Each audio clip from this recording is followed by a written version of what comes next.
So is this it? Is it Gray Matters? We're Gray Matters. I think we have decided. Welcome to Gray Matters. This is our podcast that we just named it about 40 seconds ago. I feel like I have a fourth child now, a new baby. Gray Matters. You got to wait till we get mugs. Then True, it'll be like a true. fourth child. Mugs, and I want like a zip-up jacket. Done. Yeah. Yeah, it's a good idea. Yeah. So, Gray Matters colleague, how's it going, Dr. Cody? I'm doing good. How are you doing? I'm doing great. So, I have to be honest. It was one of those days at the end of the day. Mm-hmm.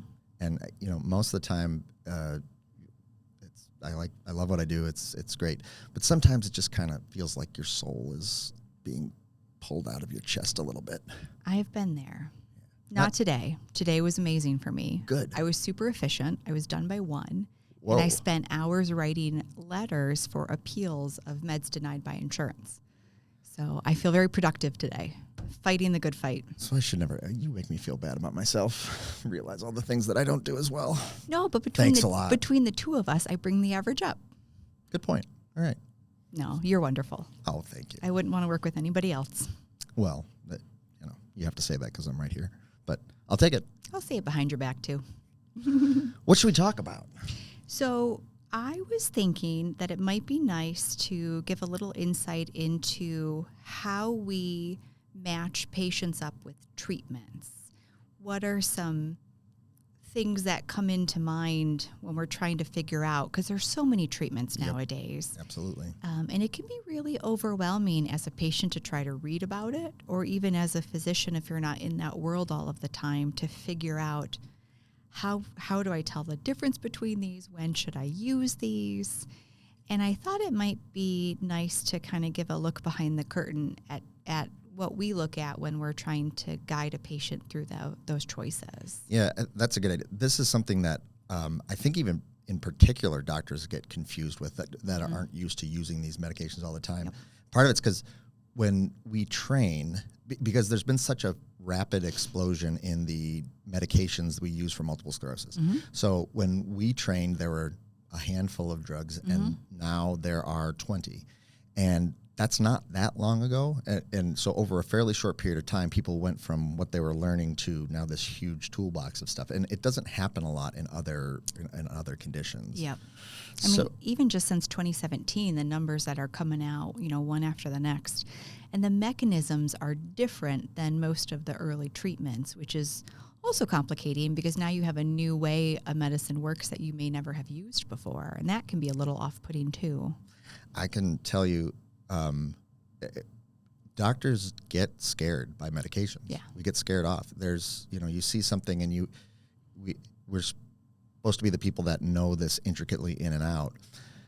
But if we see a medication that we haven't used before, those side effect possibilities become very, very big flashing lights that say you might cause liver failure, you might cause someone to go blind or whatever it is they say. So a lot of the reasons that medications might not be offered has to do with how comfortable the doctor is with it, because we get scared. We don't want to cause problems for people. I think that's a challenge too, because that may be the doctor's comfort level. That may not be the perfect choice for the patient in front of them. Yep. And that's where it can get a little tricky. So in general, I'm a big fan of MS centers. I think MS is really complicated. And if you're an MS patient, even if there's a way to do a one-time consult to have them overlook the case, if they're not close to you, I do think there's a lot of value in that. I'm completely biased, but in total agreement. And that's not to knock other neurologists. I have a lot that I partner with that are amazing, and they are staying up on the trends. But there's some that I know that I'd want to mock. But no names, obviously. Yeah, no, for sure. Those exist too. But I'll be nice. Yeah. No. So, sample case. You have we'll go easy. You have mid-20s. Female, and she had numbness in a foot, and over the course of a few days that numbness spread up the leg, up the torso, settled into the chest, spread to the other side. So from like the chest into the legs, was having some numbness and weakness, did an MRI. MRI looked like MS and was coming to see you as a new patient. Can you talk to me and our audience of Gray Matters a little bit about what information might be helpful or that you're looking for, and how you would kind of guide her through a treatment choice? Yeah, so the first thing that sticks out is her age. Yeah. MS is a condition that typically begins in adolescence for people. It is actually sort of uncommon for people to know it in adolescence, though, because very many times the episodes of damage that happen in the brain or spine, people with MS don't cause symptoms. Mm-hmm. So they might be accumulating over years or decades before something leads to a symptom that people have. So just her age being relatively young tells us that we have to be a little bit more careful. And I say careful because we use the imaging, we use the MRI as a big cornerstone to our decisions. The MRI will show us how many episodes of damage have happened, how many lesions somebody has, how big those lesions are. Mm-hmm. And what we tend to focus on, what I tend to focus on, is how aggressive somebody's MS looks like it is or looks like it might be. And the more aggressive the MS is, the more aggressive I want to go with the treatment. But in someone who's early 20s, it's a little bit harder to know that. They haven't had the length of time that somebody in their 30s Mm-hmm. or 40s have had to accumulate damage. So they might have fewer lesions, but just the fact that we know that the MS is starting around now Mm-hmm. tells us that we want to make sure that it gets stopped early and before it causes more issues. So that's one of the first things that I look at. Mm-hmm. One of the other things I always take into consideration in this population is family planning. Now, she's young, she's in her low 20s, but that is always something that I think always just is a point that I think as a woman to my patients, I always want to make sure I'm having those conversations because it's extra personal as a mom. But there are a lot of times where patients have come in and said, can I have children? Are these medicines safe if I want to get pregnant? That can add a whole element of complexity, and definitely a topic we should do down the road. That's a whole episode. Navigating pregnancy and breastfeeding and MS. That's another sometimes piece that I'll work into it. As far as the treatments out there, there's a boatload, right? You have usually we kind of lump them into shots, pills, and infusions, but that's not to say one class is superior or inferior to another. Those are just different ways of getting the medicine into your body. If you were considering those, how do you sort of decide what level of intensity, or are there some that are just your classic go-to favorites? So the first thing that I'm thinking about is what the efficacy of the medication is and what sort of tier of efficacy that is. And efficacy means? By efficacy, I mean how well does it stop fires? Okay. If you're gonna have someone that has on average 10 fires per year, or 10 fires every 5 years, or 10 episodes of damage every 30 years, so how well overall on average do these medications reduce that number? How well does it stop the relapses? And a lot of the medications are similar, but there are clearly some tiers of treatment, and you can break those into the standard efficacy medications, the high efficacy medications, and there's a group sort of in the middle. And when I talk to patients about that, saying there's some medications that will, on average, reduce your risk of having a new flare by MS by, say, 30-some%, whereas there's other medications that reduce the risk of having a fire or flare of MS by 50, 60, 70, or higher, depending on the situation. And usually the question I get is, why the hell would anybody use the first ones when you've got those next ones? Yeah. Yep. And there is a reason. There are reasons, and that one comes kind of down to math, which is just if somebody has a low risk of relapses, there's someone who hasn't had a ton of fires happen, they've done pretty well over time. Let's say their risk of having a fire in a given year is 2% or 1% or whatever. Reducing that 1% or 2% by a third or 2/3 or 9/10 or 45, 46 or whatever is not really going to make that big of a difference over time. They're going to have a 98, 99% chance of not having a new fire. But if your risk of having one of those relapses or fires in a given year is 20% or 50%, there's a massive difference between those two. And that kind of ties back to that. How aggressive is this person's MS? And when people have more aggressive MS, when do we want to pull the trigger on some of these more effective, highly effective medications? I think what's tricky too is there can be sort of a paradox sometimes where patients don't feel how their scans look. Yeah. You know, patients will have so much healthy brain compensating that they don't feel what the scans show. And that can be really, I think, hard sometimes to say, well, I don't want any of these medicines. You know, I feel okay. Why should I go this route? Why should I put this in my body? What do you say to patients who are having that challenge? I think that everything is a risk. When a patient has a condition like MS, there is a risk associated with that of problems down the line. And there's no way of predicting what specific problems one specific person is going to have, but there is a risk to the natural course of this condition. There is a risk to medications. There's definitely a risk to all medications. What we're trying to do is find the thing that is going to lead to the best quality of life with the lowest risk, and we just don't know what that is up front. So I think that we try to do our best of estimating what the best treatment is early on. But what I really want to tell patients is that we're not locked in stone with anything. I was literally just thinking that. I know. In my head. Literally just thinking that. Okay, sorry, go ahead. Well, yeah, so tell me the same answer to the question you just asked me. Well, at least for the locked in part, I will say I often will, we have to start somewhere, and it may be dipping a toe in the water. It might be jumping in the water all the way. But whatever it is, you're never locked in. So I think sometimes patients grapple with, where do I start?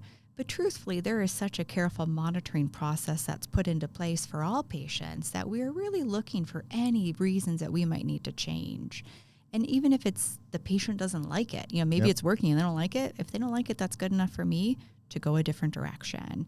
There's so much relationship that we develop together down the road monitoring that those early choices, sometimes I might feel really strongly one way or the other, but even if it's not something I necessarily love, that's okay. I'll support the patient.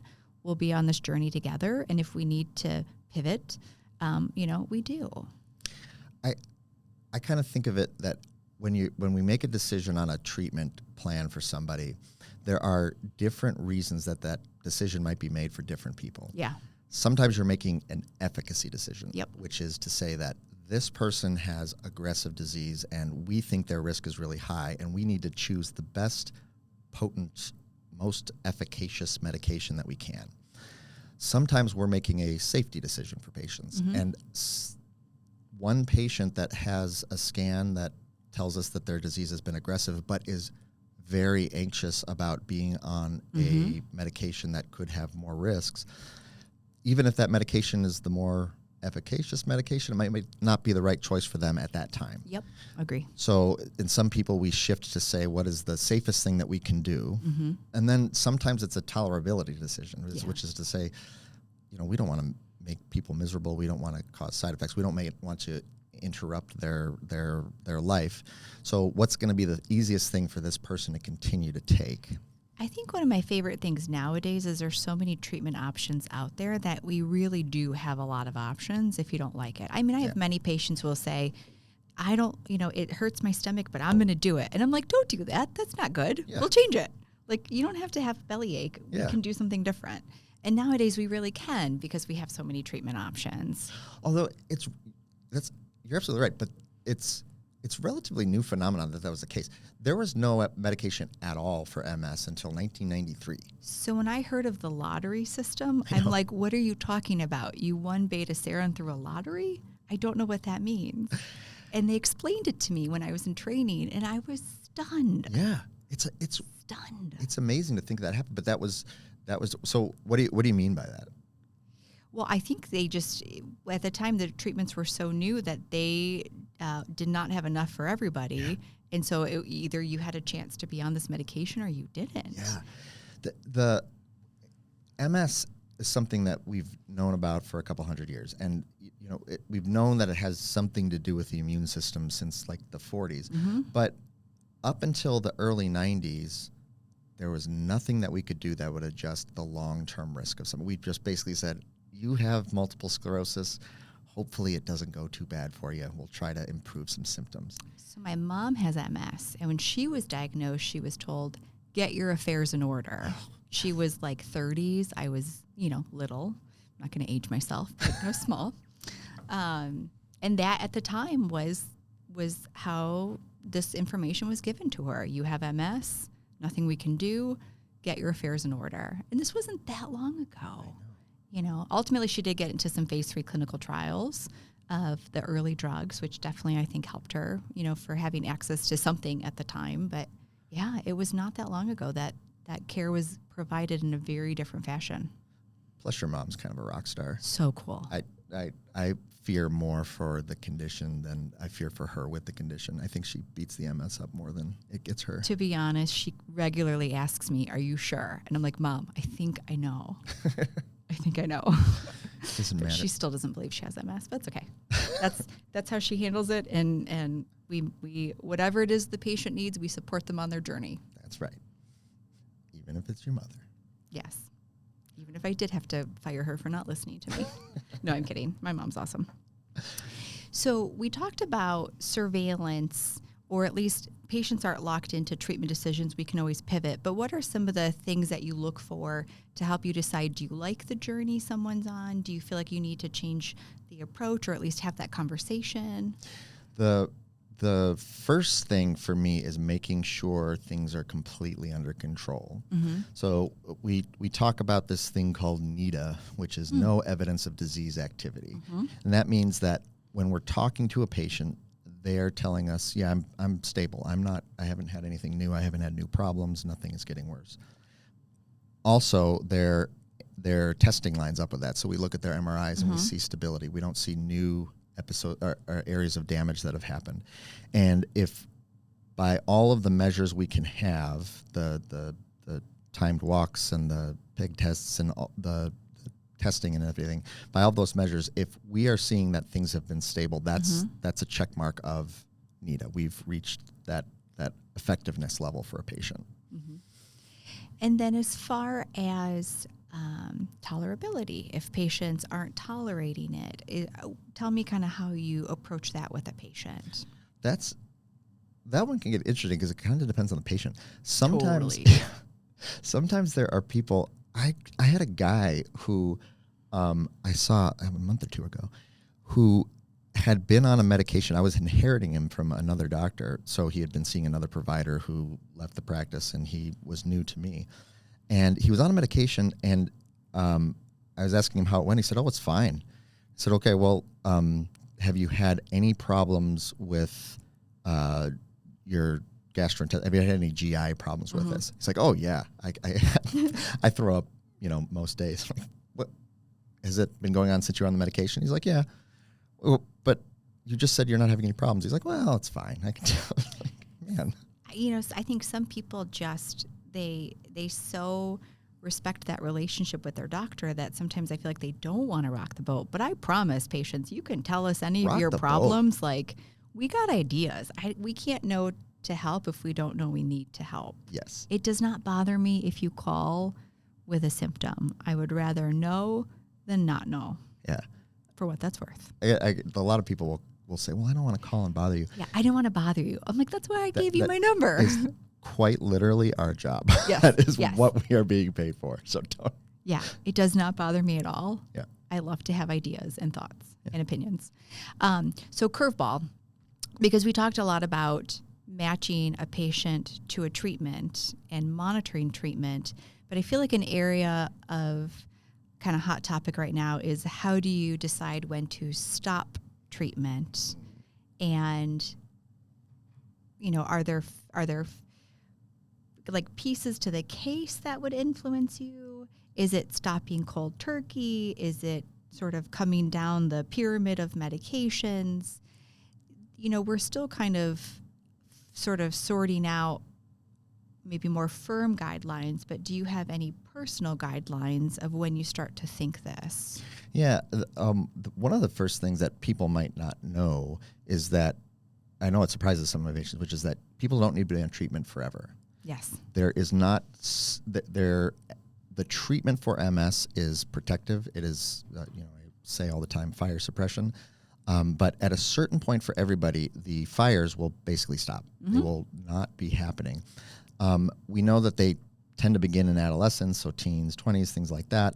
And it's not that they happen, say, on average for people once a year. It's that they happen in clusters, mm-hmm. and then those clusters start to space out and become less and less and less frequent. And at a certain point for everybody, they will stop. Yes. And if they stop, fire suppression is no longer helping them. It's just they're getting all the risk of the medication without the benefit. The math equation doesn't make sense at that point. Right, exactly. The equation is not favoring. So the problem is we don't know when that is for any one person. So I can't look at somebody and say, for you, your fires are going to stop on May 23rd of 20. So we have to kind of go by numbers on this. So if you look at everybody with MS, there's some older data saying that around age of 65 is when that age of immunosenescence is, which is the age of time where those fires will basically have stopped for people. But that's an average, and that means that some people that might have happened a decade or so before. For some people, they will have fires that happen into their 70s. What's your record for the oldest patient that's had a 76. 76? So I had 172, I had 176, and then nothing else in the 70s. I had that. My answer was 74 until last year when I had an 82. Oh. Every neurologist will have their story, will have their oldest age. But luckily, it's not many. That's true. And this person, by the way, is doing wonderfully. But so it can happen where these fires can show up, and if we get an MRI, we can see that there's active damage going on in somebody who's in their 70s or older. But it's just unlikely. So around that time, in the 60s for age of 60s for people is when I start to think about, is this a safe thing to do? Yeah. One of the things I do, too, is I introduce the concept early because I don't want someone to feel like I'm yanking out a rug from underneath them. Good news, at some point down the road, we'll be able to, most likely stop this or pivot away. And I start, even a couple of years in advance of when I think it might be happening, to just kind of lay some of that groundwork. It can be scary. So scary. Think about if you're a patient that has been on something for 30 years mm-hmm. and you were told when you started this medication, this is the thing that we're hoping is going to stop you from having to be in a wheelchair or having to have whatever other awful thing can happen. And stopping can be terrifying. Yeah. Also can be super liberating. Some people are so happy, but definitely, when we make that recommendation, it's not made lightly. Like we're really, in general, considering all the pieces of the case before I bring that up. And then sometimes we're forced to make decisions more quickly. If someone's blood work does not look safe or if there's some other concern related, sometimes we do have to move between drugs more quickly. Mm-hmm. It does happen sometimes. This the thing about the number of different treatment options that we have now, that's great. It almost seems like there's a new MS medication that comes out every other week. I've seen television commercials for new medications. Like, oh, well, that's pretty quick. But that's a good thing because it means that we have more different options for different people, and we can sort of perfect or at least get as close to perfect as we can for more people that were falling in between the cracks before. So if you're someone who's struggling with the treatment that you're on, there are more out there. Even if it seems like you've tried it all, there's probably more out there. So get with your local MS specialist and we'll guide you.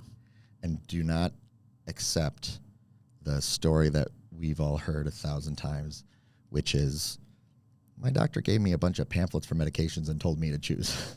Yes. Or I had to do this one because insurance said so. Oh, yeah. No. Yeah. Lies. That is, we come up with these different plans for reasons. That's our job. It's our job as the MS provider to advocate, and to find the best thing for somebody. So, and we have support to help us with that. You know, we have teams in place in the clinic to help us navigate these denials. Yeah. And, you know, no is never really a no. It just means I have to fight a little harder. yeah, and we're willing to do that. We're happy to do that. Heck yeah. Hell yeah. Well, Rob, it was really nice to talk to you today. As always, Jeans. Great talking to you. And I guess that will bring our first Gray Matters to a close. Everybody, thanks for listening. Bye-bye.